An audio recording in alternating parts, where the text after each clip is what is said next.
I know some of you in the front are looking at me right now like, well, how big were you? I know.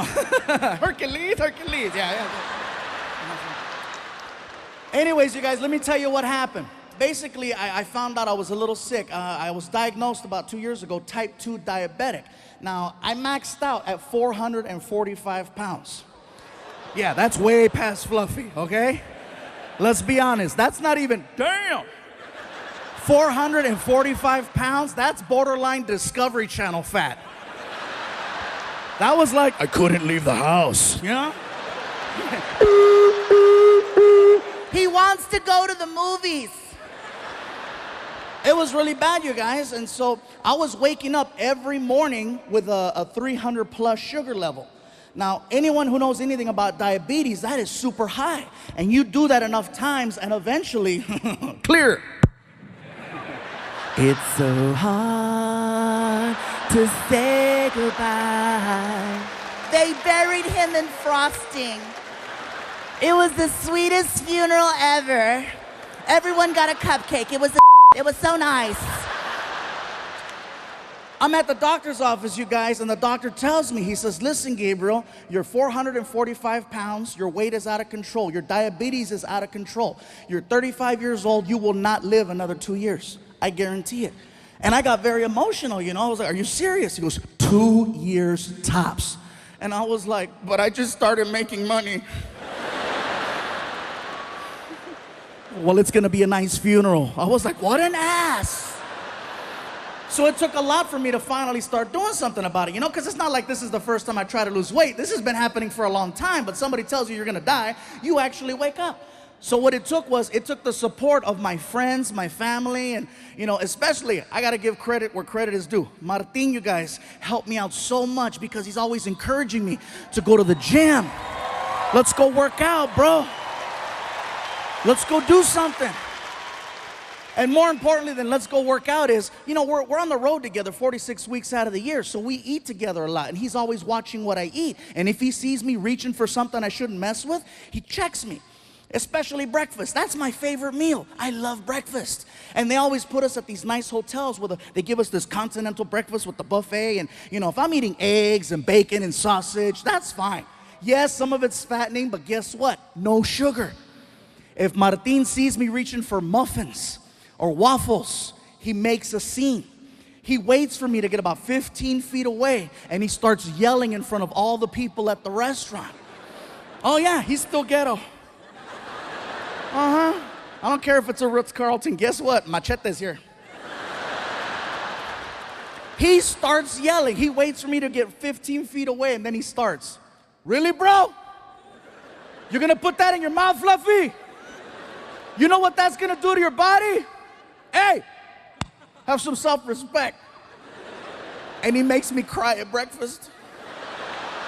I'm sad. I'm like, I don't want the muffin. I don't want it. I don't want the muffin. I'm not a little whore. I'm not a little whore. But see, that is a real friend who would check me and remind me, hey, bro, get mad at me all you want. I just want you to live. And I gotta respect that. That's why I love that dude, you know? And in turn, sometimes I gotta check Martin. Yeah. Believe me, you guys, it goes both ways. Sometimes I have to check him, not about his weight, but he has his demons too. You know, oh, believe that. Yes, sometimes there's limited space at the hotels where we're staying at. So sometimes we gotta double up on a room. And every now and then Martino brings some random girl to the room at 3 o'clock in the morning, wakes me up. I gotta look at him and say, really, bro? You're gonna put that in your mouth?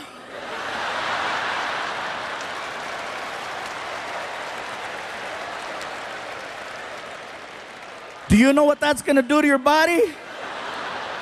Hey, have some self. He doesn't, he really doesn't. I've noticed that people feel compelled to tell me certain things after shows. I get people that'll pull me aside and go, Gabriel, you're a very funny guy. You're very talented. Don't you think perhaps you're living a little excess in life? And I'm like, well, I love to eat. Well, don't you want to live to be 100? Well, not if I can't eat tacos. Then as many as I want. You know, a lot of people think that just because you work out and lift weights and you eat right and you do what people tell you to do, that you'll live a long life. Maybe you will, but, you know, why do people measure life by the years instead of how good the years were? I'll measure by freaking, you know what I mean? What good is it to live to be 100, but you didn't do anything? You didn't go out and kick it with friends. You didn't go out and get drunk at some club and wake up in an alley one time. You know? What good is it? You stayed in the house and you were safe. And I lived to be 100. You know, I don't know. That's why I have a very big amount of respect for the crocodile hunter. Rest in peace. But come on, you guys. Yeah, he died at 44 years old, but he died doing what he loves to do. Not a lot of people can say that. If I die tomorrow from overeating, God bless me, that's exactly how it was supposed to be. You know how much adrenaline he had every single day, risking his life. You know how you feel when you're about to cross the street and a car goes, and your ass almost gets hit, and you're like, and then you're hysterical. Oh my God, I almost died. Touch me right here, touch me right here, touch me. And the rest of the day, you appreciate life. You're like looking at the birds, you're at the sky. Oh, you're loving life. He did that every day. That's why every day I try to live just a little bit of my life like I might not be here tomorrow. Because you never know. I don't want to die tomorrow knowing I could have had a piece of cake tonight.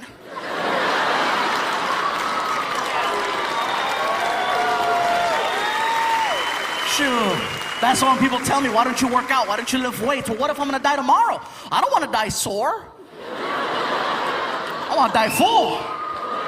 When the coroner cuts me open, I want the whole room to smell like potato wedges. She walks me into the doctor's office. I sit down, doctor walks in, and we spoke for an hour. In a nutshell, what he says is that he wants to take my stomach, which in his opinion is the size of an NFL football, and he wants to cut it and make it the size of a hard-boiled egg. Therefore, you only eat this much and you lose weight with time. Problem with gastric bypass is that if you don't stick to their program religiously, not only will you not lose weight, you will gain weight and you'll have a series of complications. And then he asked, do you travel a lot? I'm like, I'm on the road 46 weeks out of the year. He goes, this is not gonna work for you. I'm like, I agree, I like 2 eggs. I said, well, what should I do? He goes, I don't know, but this isn't gonna work. So I left the office. I was bummed out, you guys. I get in my car. I was so depressed because I'm like, someone told me I got 2 years to live. Surgery is my last hope. And so I started crying. I was sad. I was in the car. I'm crying. I'm like, what the hell am I going to do? And the only thing that could cheer me up was a drive-thru. And I know that sounds crazy. Some of you are like, isn't that what got you in that position to begin with? Yes, but it's the only thing that made sense.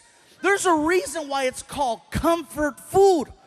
Think about that. Anytime you see someone eating a burger, they never look sad. They always look happy. You might look sad walking in, you might look sad walking out, but when the actual event of eating a burger is happening, life couldn't be better. That's right.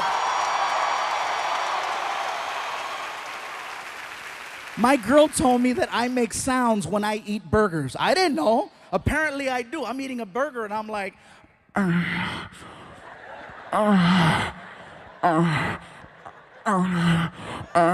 She was like, are you eating that or are you eating that?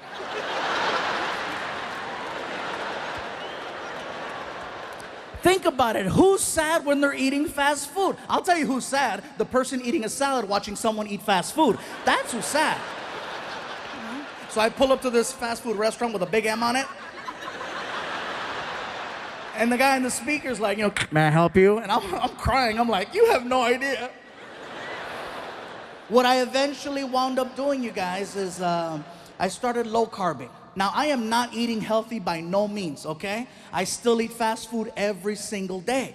And people question it. How do you eat fast food and lose 100 pounds? I'll give you an example. I'll go to a burger place and I'll order a double cheeseburger. I won't eat the bread.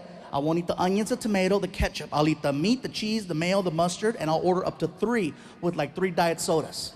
And people go, that's unhealthy. The cholesterol's gonna kill you. I agree. But guess what? Cholesterol's gonna take 10 years to kill me. Diabetes is gonna do it in 2. Right now, I'm winning by 8.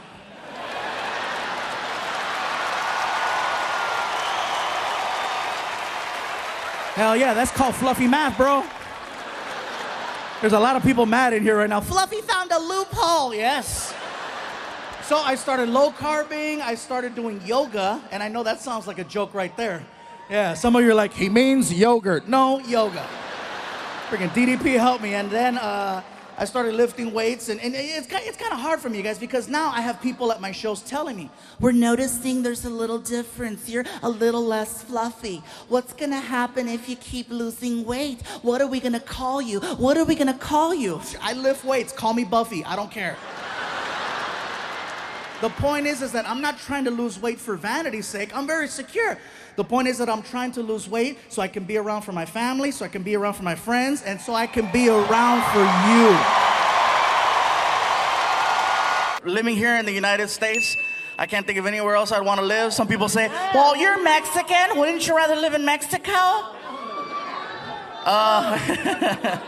I love Mexico. Just visiting. Oh, I like it right here. That's why it kind of bothers me whenever people go, What is it like being a Latino comedian? I go, I don't know. I'm a comedian who happens to be Latino. What's the difference? The difference is my special will air on Comedy Central, not Telemundo.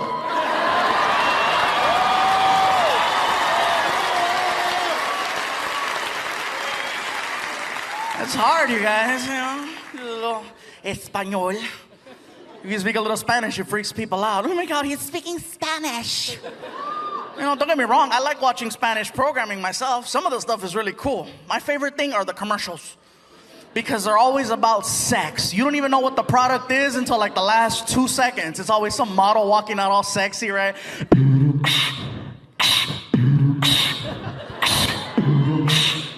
Hola.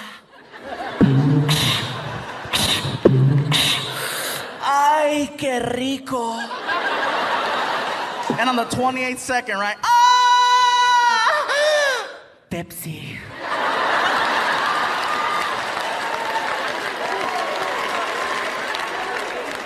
And you're sitting there going, I gotta go get a Pepsi. Oh, yeah. Oh, my God. I have a thing for soda. I love it, man. I know they gave me water, but, a soda. I didn't even see that right there. Right? Excuse me un momento. Pepsi. No, that's actually diet, which is cool. I'm not on a diet, and it's funny because people go, well, then why do you drink diet soda? So I can eat regular cake. I love cake, man. Are you kidding? By the way, I want to thank the 3 people who brought me a cake personally. I have them in the bag. I really appreciate that. It was very nice of you. The management and the promoters, they're freaking out. They're like, Gabriel, why do they all bring you cake? I go, because on TV, I talked about one time how much I love cake, and so people bring it. My friend Mando got mad. He's like, why don't you talk about hookers?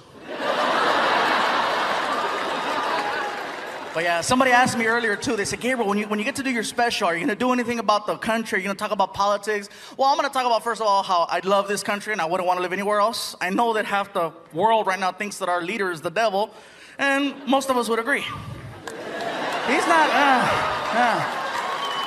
I don't have to make fun of the president. He does it by himself. Okay? He does it by himself. Every time he comes on TV, I can't wait to hear what he has to say, especially during press conferences, right? Mr. President, question.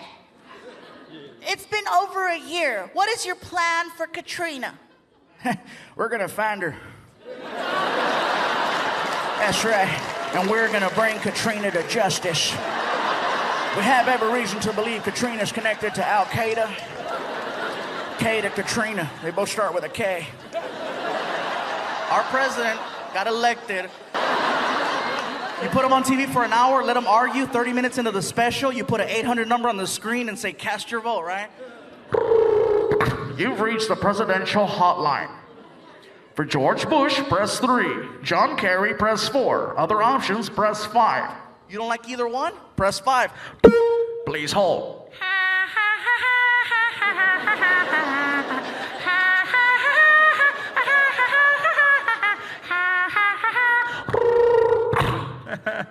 I knew you'd be back.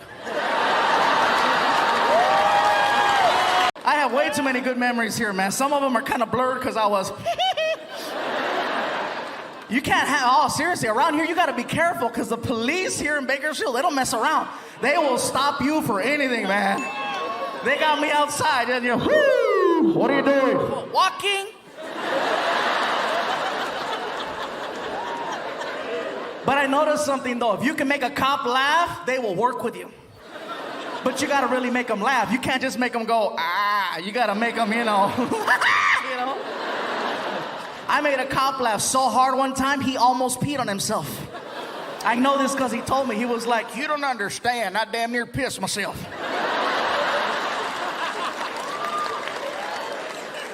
And here in Bakersfield, man, it's no different, man. I love every part of this town. I even love Oildale. Oh, yeah. And for everybody watching at home going, what the hell is Oildale? Ding, ding, ding, ding, ding, ding, ding, ding, ding, ding.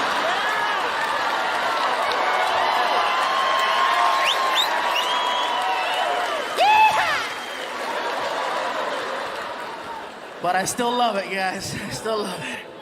But yeah, man, drinking here in town, you gotta be careful though, man, because some people can handle alcohol. You know who you are. Some people can't. You have no clue. Guys especially, you know how it goes. We get loaded, we turn into one of three people, right? We're either the I love you guy, I hate you guy, or the mirror guy. You know that guy, right? Hey! Mirror.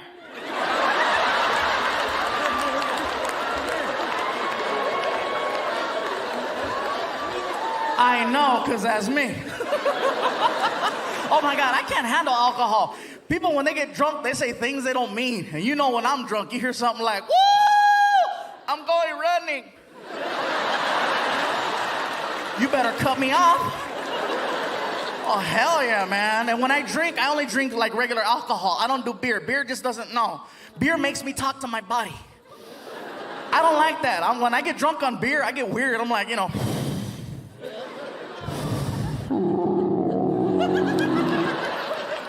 What's the matter?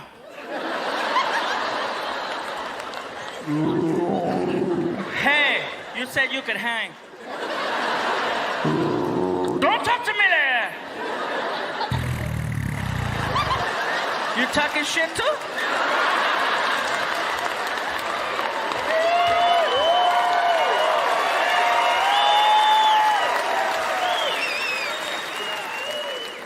That's what I say. You just got to be careful, you know?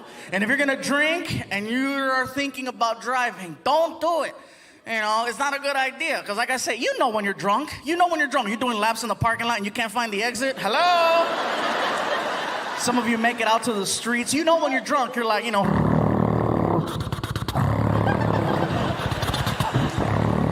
Behind you, you hear. Shut up, stupid. You know, if you hear the magical sound, one of two things will pop into your head. Either one, I'm okay, I'm fine. I can beat this. Or two, I'm gonna go to jail. I'm gonna go to jail. I'm gonna go to jail. I gotta let you go, babe. I'm gonna go to jail. Tell the kids I love them, man. I'm gonna tell you right now, again, if you can make the police laugh, you have a chance. If you do get pulled over for drunk driving, okay, pull over as slowly and as safely as you can. Get over to the... Now, if you know for a fact that you are gonna go to jail, okay, I'm gone. Have a little fun. I don't mean take off in a high-speed pursuit. No, don't do that, because you're not gonna get very far. I mean, if you're drunk and you know you're gonna go to jail, you know, and you have tinted windows, have a little extra fun. Take off your seatbelt, jump over to the passenger side, throw your seatbelt back on, and just wait for the cop.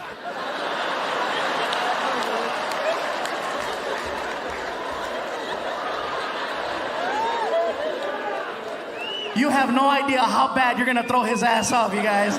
He's gonna come over to the driver's side with a flashlight.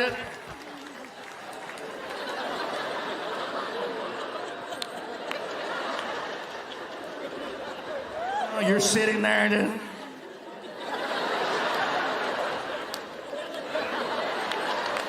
He was here a second ago. I don't know where he went. Excuse me? What? Me drive? Oh, hell no, I'm fucked up.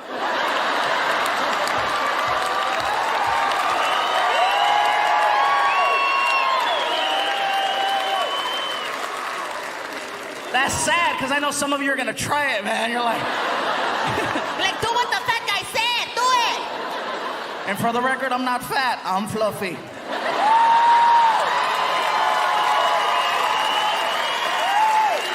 For those of you who still don't know, there are 5 levels of fatness. Fluffy is one of the levels.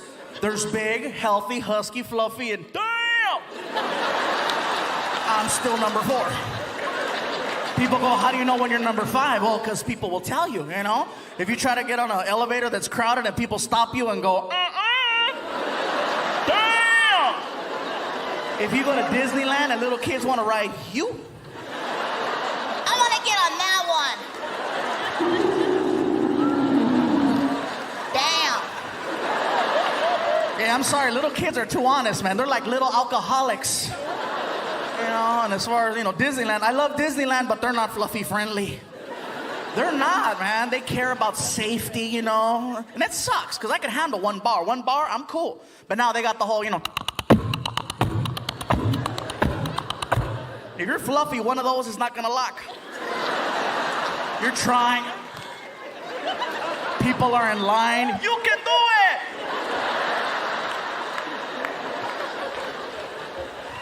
One time I took a trip with my buddy Mondo, right? Big guy, another big guy. And I went with him because his family, they decided to go, and he didn't want to be the only one hanging out by the strollers. So we're hanging out, and at the end of the day, my buddy Mondo goes, dude, we should get on a ride. I go, which one? We can't get on none of them, dude, we're too big. He goes, there's a ride here at Disneyland. It's called Splash Mountain. I go, what is that? He goes, it's a log, and you get inside the log, and it goes uphill, goes down, makes a splash. No seatbelt, no pull bar. You just get in and go. I go, no seatbelt? No pull bar? So we get in line for it, right? We're all pumped up, and I see people getting off the ride with these little note cards. I go, what are those? He goes, oh, they take a photo of you when you go downhill. Oh, okay, cool. So we get to the front of the line, and then we have to deal with the lady with the headset. The lady who takes her job way too serious. Okay, how many people? 4? Okay, 2 here, 2 here. How many? 5? Okay, 3 there, 2 there. And we get to the front. How many people? Who cares? We get our own boat, right? We take off.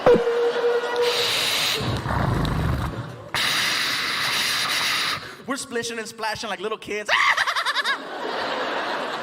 3 minutes go by, the moment of truth. We get to the hill, right?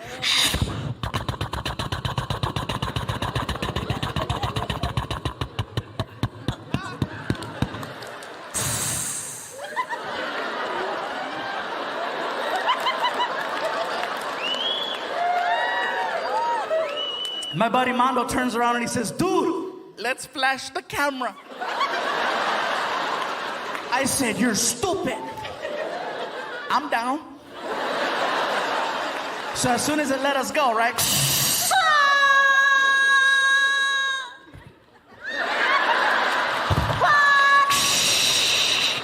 We get off the ride, we are soaking wet.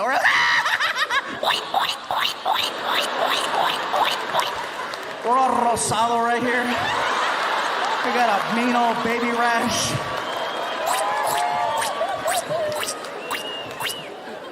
We go to buy the picture, and there's a lady behind the counter with her hand on the screen. And I asked my buddy Mondo, I said, bro, what boat are we? He says, 22. I go, she's covering 22.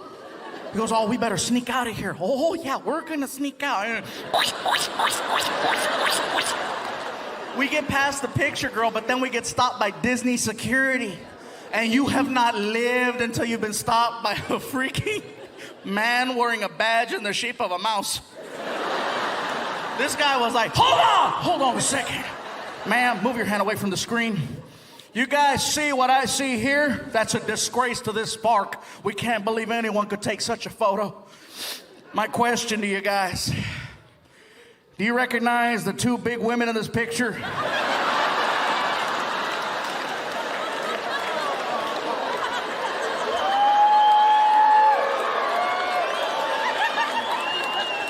And it wasn't until we walked over to this photo that my buddy Armando and I realized something about ourselves. And that is that when two full-grown, fluffy men are going downhill at a 45-degree angle with no shirts on going like this, we both look like sexy bitches. I'm a dork too. I don't know how to talk to women. And this guy always comes, hello. Girls go crazy. And ladies, I'm gonna tell you right now, if a pretty man is your thing, if a gorgeous GQ guy is what you want, then by all means, go for it. But I'm gonna let you know right now, in the long run, a pretty man is gonna do nothing but lie to you, cheat on you, and break your heart. That's why, ladies, you need to start giving guys like me a chance.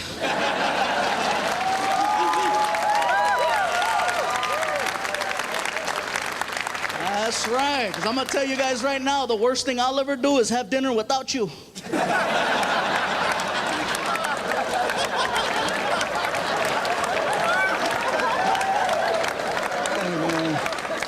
And everybody,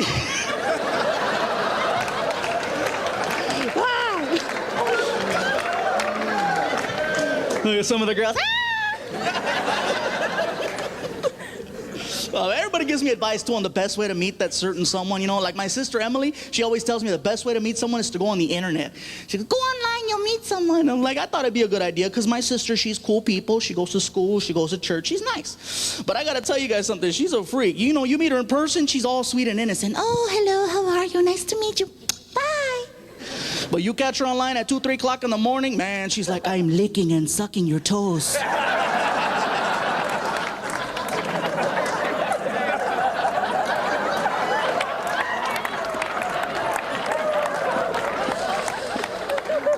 Ooh, do you like it? Now see, that's scary. It is, because I had no idea she was online. I was like, yeah, I like it.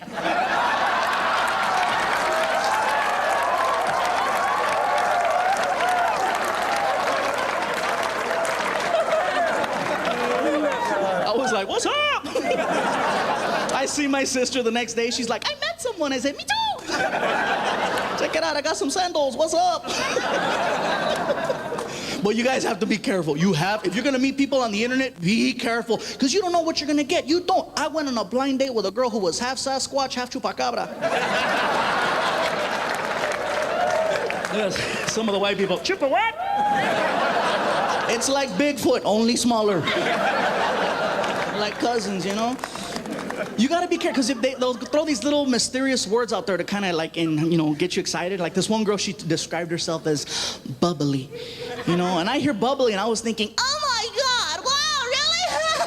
Shut up, wow, really? Shut up! Man, and instead what I got was...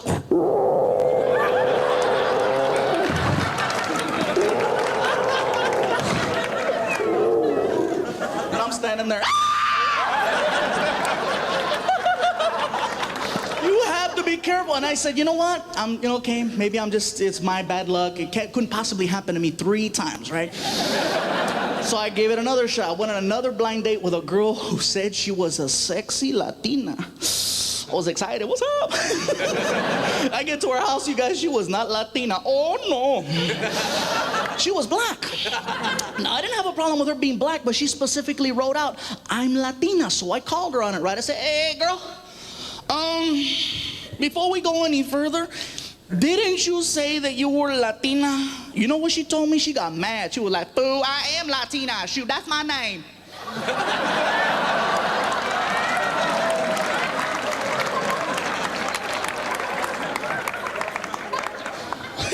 All right then. Let's go.